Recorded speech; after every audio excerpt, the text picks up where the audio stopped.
Hi guys, DJ of DJ The Home.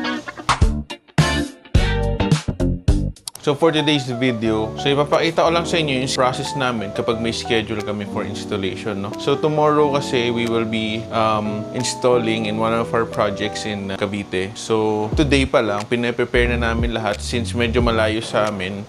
Gumagawa kami ng mock-up, no? Mina-mock-up na namin just in case may kailangan kami i-adjust. Dito pa lang sa shop, ina-adjust na namin. So pakita ko sa inyo yung process namin. But first, imi-meeting ko muna sila just to check kung everything is complete na, wala nang kailangan bilhin, wala nang kailangan gawin, wala nang kailangan tabasin. So, yun yung gagawin namin ngayon. So, time check, it's 9 a.m. So, meeting muna kami.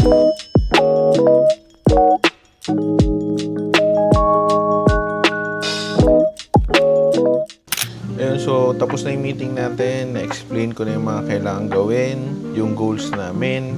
We will try our best na matapos in one day. So, 3 projects kasi yun. So, kitchen, parang storage, cabinet nila na may washing machine and may chest freezer. Ipapakita ko naman sa inyo yung bukas. We will try our best na ma-finish siya tomorrow. So, lahat dito pa lang, kinokompleto na, kinakabit na yung mga pinto, mga accessories, pinaprepare na yung mga like filler and baseboard, ganyan. So, yun, gagawin natin kung kaya na ikabit yung mga handles, gagawa na rin ng handles. So, pagdating na lang doon talaga, mostly i-install na lang, barenahan na lang, fix na lang, yun na lang. So, I'll just show you tomorrow and pakita ko sa inyo, boss. Let's go!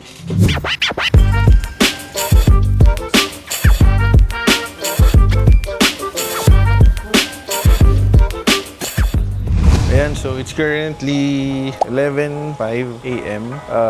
Medyo mabilis-bilis yung progress natin, no? So, pakita ko sa inyo. Ito yung Churac na all aluminum kasi outdoor kasi to. Medyo exposed siya sa init. Posibleng mabasa din ng ulan kasi open nga itong part na to and ito. Pinili namin na aluminum na lang gamitin dyan. Okay, currently 3 o'clock in the afternoon and we are almost finished. Medyo kakabit na lang ng doors, ng mga handles, mag-a-adjust, maglilinis. Pakita ko sa inyo ngayon kung ano status.